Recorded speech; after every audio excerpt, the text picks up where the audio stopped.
Of all the recent Disney live-action remakes, the only one that actually elevated itself from the source was 2016's The Jungle Book, directed by Jon Favreau. It was only a live-action remake in the loosest possible sense. The whole movie was CGI except for the young actor who played Mowgli, which he did almost exclusively in a green screen studio. However, the CGI was so good that it seemed real. Now, 3 years later, Jon Favreau returns with another live-action remake, sans an actor in a green screen studio. Thus, this is not actually a live-action remake, but a computer-animated remake. A photorealistic world was created. If they somehow actually got these animals to act and talk in front of the camera, it would explain a lot. This movie is a visual marvel, a milestone in computer animation. Unfortunately, this is also a failing of the movie. If you've seen the original, you know the story. Simba, J.D. McCrary, and Donald Glover, is born the future king of the land. His father Mufasa, James Earl Jones, teaches him the importance of being a king. Meanwhile, the obviously evil Scar, Chiwetel Ejiofor, is up to evil stuff because that's his jam. The movie suffers from the same issues as the original. The first act is incredibly strong. The second act feels like a desperate time filler until we get to the action-ending third act. This movie also suffers from an interesting dilemma with how realistic it is. It looks so real, yet the animals talk and sing, and ultimately the two elements do not mix well. The more realistic it looks,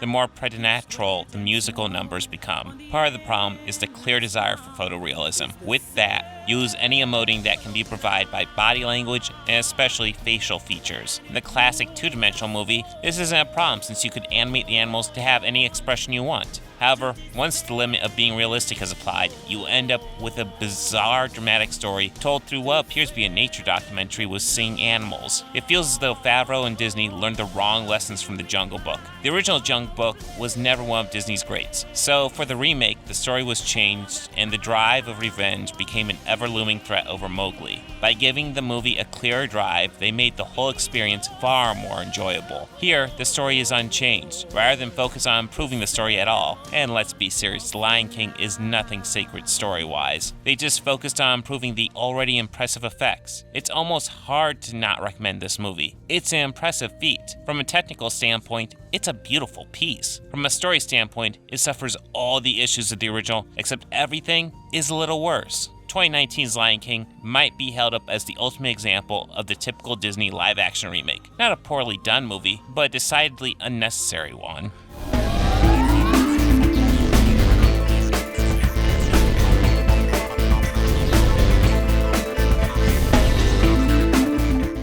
They think order and chaos are somehow opposites and try to control what won't.